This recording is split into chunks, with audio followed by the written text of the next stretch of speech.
1 cup ಹಲಸಿನ ಹಣ್ಣು, ನೆನೆ ಹಾಕಿದ ಅಕ್ಕಿ. ಇದು ನಿಯರ್ಲಿ 2.5 or 3 ಕಪ್ ತಗೊಳ್ಳಿ. ಇಷ್ಟು ಹಲಸಿನ ಹಣ್ಣಿಗೆ ನಾನು 3 ಕಪ್ ಅಕ್ಕಿ ತಗೊಂಡಿದ್ದೀನಿ. ಆಮೇಲೆ 1 ಕಪ್ ತೆಂಗಿನ ತುರಿ.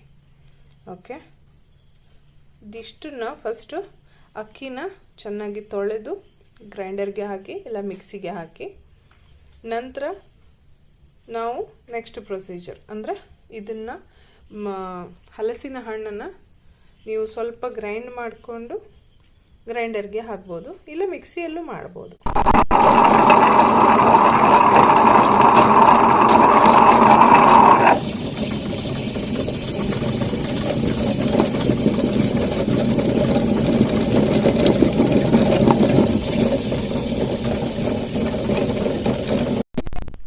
ಈಗ ಮಿಕ್ಸಿಯಲ್ಲಿ ಹಲಸಿನ ಹಣ್ಣಿನ ತುಂಡುಗಳನ್ನು ಹಾಕಿ ಸ್ವಲ್ಪ ಮಿಕ್ಸಿ ಮಾಡಿ ಆಮೇಲೆ ಗ್ರೈಂಡರ್ಗೆ ಹಾಕ್ತಾ ಇದ್ದೀನಿ.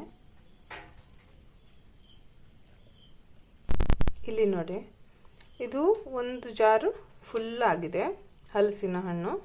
ಇದನ್ನ ಈಗ ಮಿಕ್ಸಿ ಮಾಡಿ ತರುವ. ನೀರನ್ನು ಸೇರಿಸದೆ ಗ್ರೈಂಡ್ ಮಾಡಬೇಕು.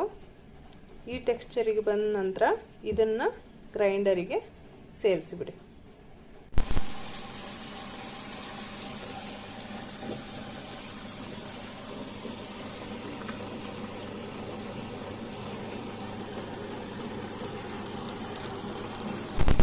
ಇದಕ್ಕೆ ತೆಂಗಿನಕಾಯಿ,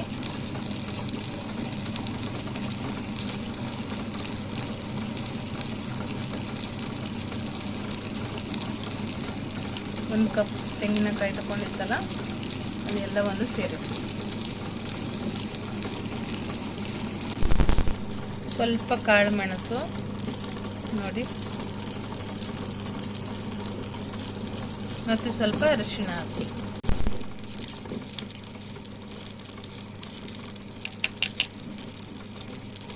ನೋಡಿ, ನಾನು ಇಷ್ಟು ಬೆಲ್ಲ ತಗೊಂಡಿದ್ದೀನಿ. ಇದು ಬೆಲ್ಲ ಯಾಕಂದರೆ ಇದು ಬೆಲ್ಲ ತುಂಬ ಸಿಹಿನೂ ಇಲ್ಲ. ನಾನು ತಗೊಂಡಿದ್ದ ಹಲಸಿನ ಹಣ್ಣು ತುಂಬ ಸಿಹಿಯೂ ಇರಲಿಲ್ಲ, ಸ್ವಲ್ಪ ಚಪ್ಪೆನೇ ಇತ್ತು. ಈ ಬೆಲ್ಲ ಕೂಡ ಅಷ್ಟೊಂದು ಸಿಹಿ ಇಲ್ಲ.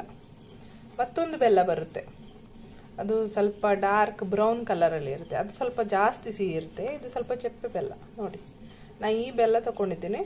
ನೀವು ಹಲಸಿನ ಹಣ್ಣು ಸಿಹಿ ಇದ್ದರೆ ಬೆಲ್ಲ ಕಮ್ಮಿ ಹಾಕಿ, ಇಲ್ಲ ತುಂಬ ಸಿಹಿ ಇದ್ದರೆ ಬೆಲ್ಲ ಹಾಕದಿದ್ರೂ ನಡೆಯುತ್ತೆ. ಬೇಕಾದರೆ ಸ್ವಲ್ಪ ಹಾಕಿ. ನಾನು ಇಷ್ಟು ಬೆಲ್ಲ ತಗೊಂಡಿದ್ದೀನಿ. ಅದು ಹಲಸಿನ ಹಣ್ಣು ಚಪ್ಪೆ ಇತ್ತು, ಅದಕ್ಕೋಸ್ಕರ ಇಷ್ಟು ಬೆಲ್ಲ ತಗೊಂಡಿದ್ದೀನಿ. ಆಯಿತಾ?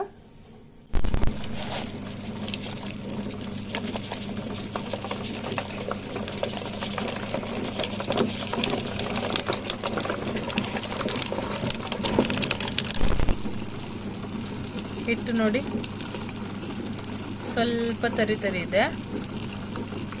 ಈ ಹದಕ್ಕೆ ಬಂದಾಗ ನೋಡಿ, ಸ್ವಲ್ಪ ತರಿ ತರಿ ಇದೆ.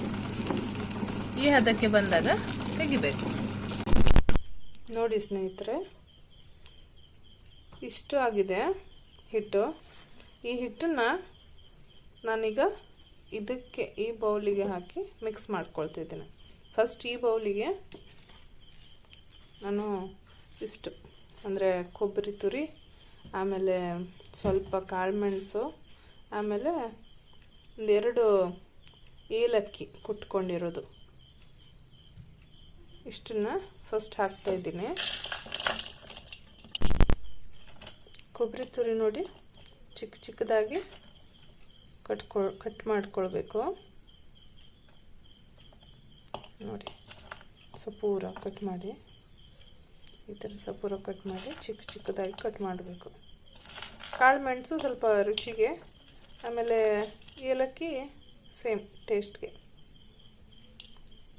ಇದಕ್ಕೀಗ ನಾವು ಈ ಹಿಟ್ಟನ್ನು ಹಾಕಿ ಕಲಿಸ್ಕೊಳ್ಳೋಣ.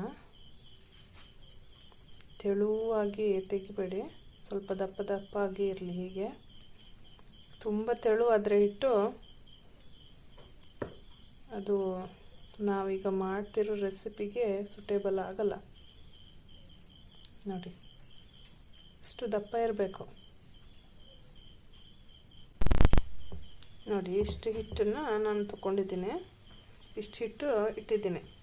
ಇದನ್ನು ಬೇಕಾದರೆ ನೀವು ಇಡ್ಲಿಗೋಸ್ಕರನೂ ಯೂಸ್ ಮಾಡ್ಬೋದು.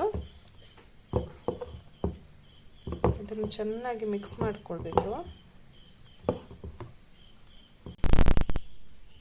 ಇಷ್ಟು ಉಪ್ಪನ್ನು ಸೇರಿಸಿ, ಒಂದು 1/4 ಚಮಚ ಉಪ್ಪು ಸಾಕು.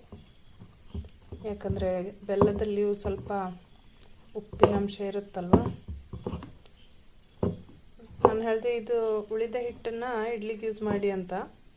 ಬೇಕಾದರೆ ಇಡ್ಲಿಗೆ ಮಾತ್ರ ಯೂಸ್ ಮಾಡುವಾಗ ಇಷ್ಟು ದಪ್ಪ ಇರಬಾರ್ದು, ಸ್ವಲ್ಪ ತೆಳ್ಳಗೆ ಮಾಡಿಕೊಳ್ಬೇಕು. ನೋಡಿ ಇಷ್ಟು ದಪ್ಪ ಇದೆ, ಆಯಿತಾ.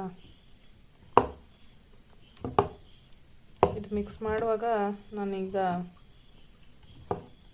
ಬೇಯಿಸಲಿಕ್ಕೆ ಪಾತ್ರೆನ ಇಟ್ಕೊಂಡಿದ್ದೀನಿ.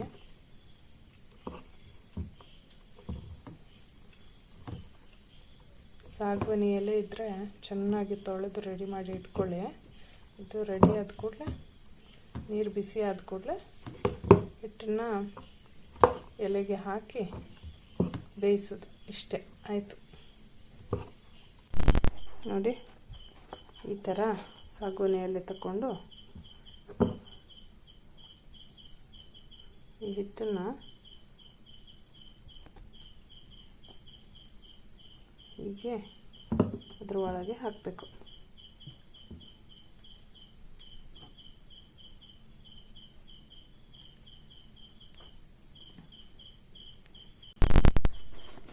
ಇದನ್ನು ಹೀಗೆ ಮಡಚಬೇಕು.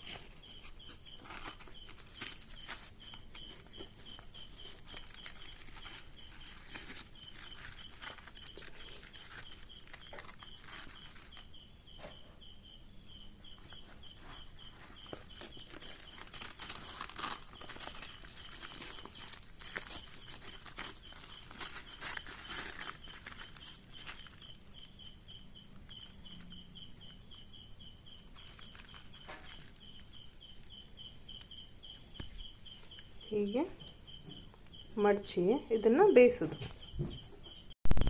ನೋಡಿ ನೀರು ಕಾದಿದೆ, ಇದನ್ನು ಹೀಗೆ ಇಟ್ಟು ಬಿಡುವ ಇದರಲ್ಲಿ, ಆಯಿತಾ. ನೋಡಿ ನಾನು ಹೀಗೆ ಇಟ್ಟಿದ್ದೀನಿ. ಈಗ ಹೈ ಫ್ಲೇಮ್ ಇಟ್ಟು ಮುಚ್ಚಳ ಮುಚ್ಚಿ ಬೇಯಿಸಬೇಕು.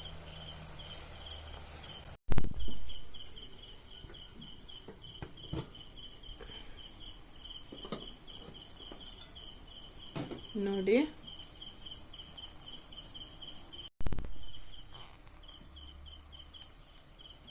ನೋಡಿ ಬೆಂದಿದೆ. ಈಗ ಇದನ್ನು ತೆಗೆಯುವ.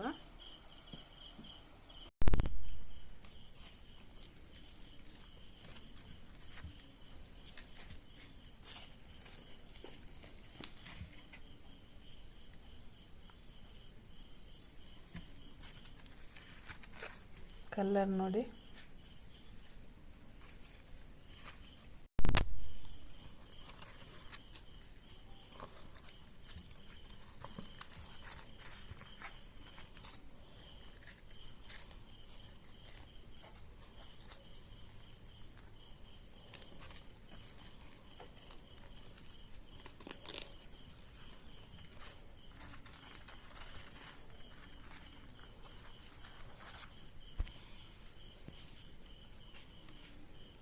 ಒಳ್ಳೆ ಪರಿಮಳ ಬರ್ತಾ ಇದೆ ಸಾಗುವಾನಿ ಎಲೆದು, ಜೊತೆಗೆ ಹಲಸಿನ ಕಡುಬು.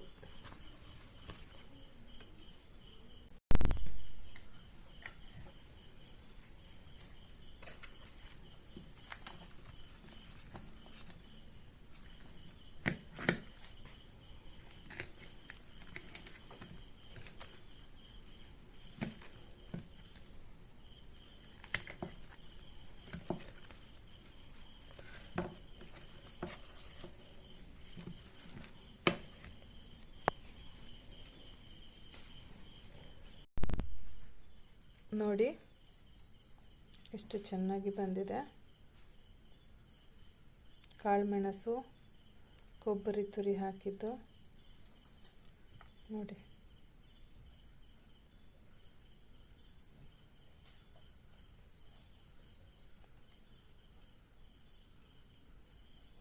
ಹಲಸಿನ ಕಡುಬು ರೆಡಿಯಾಗಿದೆ.